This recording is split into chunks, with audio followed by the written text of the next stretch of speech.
اعوذ باللہ من الشیطان اللعین الرجیم بسم اللہ الرحمن الرحیم۔ قرآن کریم فرقان حمید کا اردو ترجمہ سورہ آل عمران، مترجم حجت الاسلام شیخ محسن نجفی، آواز صاحب جعفری۔ سورہ آل عمران آیت 74 سے۔ وہ جسے چاہتا ہے اپنی رحمت سے مختص کرتا ہے، اور اللہ عظیم فضل والا ہے۔ اور اہل کتاب میں کوئی ایسا بھی ہے کہ اگر آپ اسے ڈھیر دولت کا امین بنا دیں تو وہ آپ کو لوٹا دے گا۔ البتہ ان میں سے کوئی ایسا بھی ہے جسے اگر آپ 1 دینار کا بھی امین بنا دیں تو وہ آپ کو ادا نہیں کرے گا جب تک کہ آپ اس کے سر پر کھڑے نہ رہیں۔ اس کی وجہ یہ ہے کہ وہ کہتے ہیں ناخواندہ لوگوں کے بارے میں ہم پر کوئی ذمہ داری نہیں، اور جان بوجھ کر اللہ پر جھوٹ باندھتے ہیں۔ ہاں، حکم خدا تو یہ ہے جو بھی اپنا عہد پورا کرے اور تقوی اختیار کرے تو اللہ تقوی والوں کو یقیناً دوست رکھتا ہے۔ بے شک جو لوگ اللہ کے عہد کو اور اپنی قسموں کو تھوڑی قیمت پر بیچ ڈالتے ہیں ان کے لیے آخرت میں کوئی حصہ نہیں، اور اللہ قیامت کے دن ان سے نہ تو کوئی کلام کرے گا اور نہ ان کی طرف نگاہ کرے گا اور نہ انہیں پاک کرے گا، بلکہ ان کے لیے دردناک عذاب ہے۔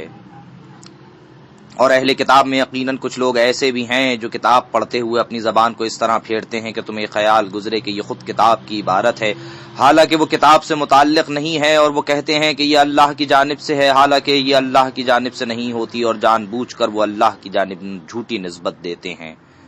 کسی انسان کو یہ حق نہیں پہنچتا کہ اللہ تو اسے کتاب، حکمت اور نبوت عطا فرمائے، پھر وہ لوگوں سے کہے کہ اللہ کے بجائے میرے بندے بن جاؤ، بلکہ وہ تو یہ کہے گا کہ جو تم اللہ کی کتاب کی تعلیم دیتے ہو اور جو کچھ پڑھتے ہو اس کا تقاضا یہ ہے کہ تم سچے ربانی بن جاؤ، اور وہ تمہیں فرشتوں اور پیغمبروں کو رب بنانے کا حکم نہیں دے گا۔ کیا ایک نبی تمہیں مسلمان ہو جانے کے بعد کفر اختیار کرنے کا حکم دے سکتا ہے؟ اور جب اللہ نے پیغمبروں سے عہد لیا کہ جب میں تمہیں کتاب اور حکمت عطا کر دوں پھر آئندہ کوئی رسول تمہارے پاس آئے اور جو کچھ تمہارے پاس ہے اس کی تصدیق کرے تو تمہیں اس پر ضرور ایمان لانا ہوگا اور ضرور اس کی مدد کرنا ہوگی۔ پھر اللہ نے پوچھا کیا تم اس کا اقرار کرتے ہو اور میری طرف سے عہد کی اس بھاری ذمہ داری کو اٹھائے لیتے ہو؟ انہوں نے کہا ہاں، ہم نے اقرار کیا۔ اللہ نے فرمایا پس تم گواہ رہو اور میں بھی تمہارے ساتھ گواہ ہوں۔ پس اس کے بعد جو اپنے عہد سے پھر جائیں وہی لوگ فاسق ہیں۔ کیا یہ لوگ اللہ کے دین کے سوا کسی اور دین کے خواہاں ہیں؟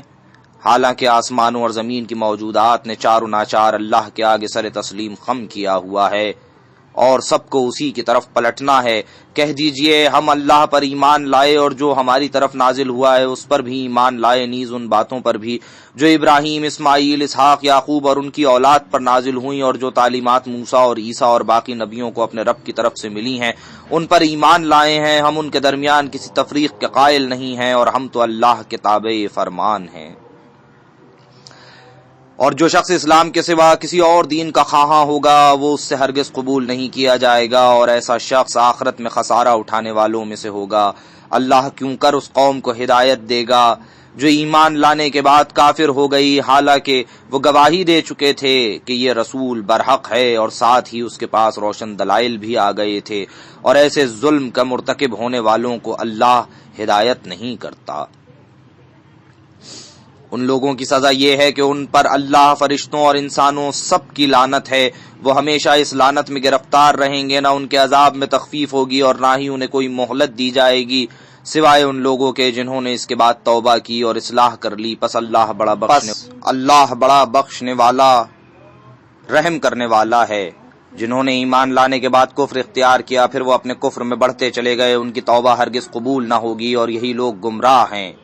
جنہوں نے کفر اختیار کیا اور کفر کی حالت میں مر گئے ان میں سے کسی سے اس قدر سونا بھی جس سے روئے زمین بھر جائے ہرگز قبول نہیں کیا جائے گا، اگرچہ وہ اسے فدیے میں دے دیں۔ ایسے لوگوں کے لیے دردناک عذاب ہوگا اور ان کی مدد کرنے والے نہ ہوں گے۔ جب تک تم اپنی پسند کی چیزوں میں سے خرچ نہ کرو تب تک کبھی نیکی کو نہیں پہنچ سکتے، اور جو کچھ تم خرچ کرتے ہو یقیناً اللہ اس سے خوب باخبر ہے۔ بنی اسرائیل کے لیے کھانے کی ساری چیزیں حلال تھیں بجز ان چیزوں کے جو اسرائیل نے توریت نازل ہونے سے پہلے خود اپنے اوپر حرام کر لی تھیں۔ کہہ دیجئے اگر تم سچے ہو تو توریت لے آؤ اور اسے پڑھو۔ اس کے بعد بھی جنہوں نے اللہ کی طرف جھوٹی نسبت دی وہی لوگ ظالم ہیں۔ کہہ دیجئے اللہ نے سچ فرمایا، پس تم یکسوئی سے دین ابراہیم کی پیروی کرو، اور ابراہیم مشرکین میں سے نہ تھے۔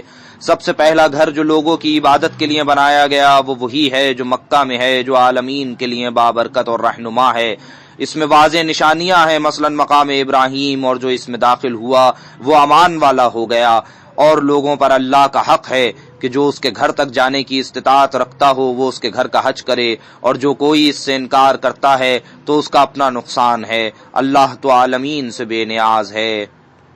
کہہ دیجئے اے اہل کتاب، تم اللہ کی نشانیوں کا انکار کیوں کرتے ہو جبکہ اللہ تمہارے اعمال کا مشاہدہ کرنے والا ہے؟ کہہ دیجئے اے اہل کتاب، تم ایمان لانے والوں کو راہ خدا سے کیوں روکتے ہو؟ تم چاہتے ہو کہ اس راہ میں کجی آئے، حالانکہ تم خود اس پر شاہد ہو کہ وہ راہ راست پر ہیں، اور اللہ تمہاری حرکتوں سے غافل نہیں ہے۔ اے ایمان والوں، اگر تم نے اہل کتاب میں سے کسی ایک گروہ کی بات مان لی تو وہ تمہارے ایمان لانے کے بعد تمہیں کافر بنا دیں گے، اور تم کس طرح پھر کفر اختیار کر سکتے ہو جبکہ تمہیں اللہ کی آیات سنائی جا رہی ہیں اور تمہارے درمیان اللہ کا رسول بھی موجود ہے۔ اور جو اللہ سے متمسک ہو جائے وہ راہ راست ضرور پالے گا۔ اے ایمان والوں، اللہ کا خوف کرو جیسا کہ اس کا خوف کرنے کا حق ہے، اور جان نہ دینا مگر یہ کہ تم مسلم ہو۔ صدق اللہ العلی العظیم۔ سورہ آل عمران کی 74ویں آیت سے آیت نمبر 102 تک کا ترجمہ مکمل ہوا۔ خدا ہم سب کو قرآن پڑھنے اور اس پر عمل کرنے کی توفیق عنایت فرمائے۔ وآخر دعوانا الحمد للہ رب العالمین۔ اللہم صل علی محمد وآل محمد۔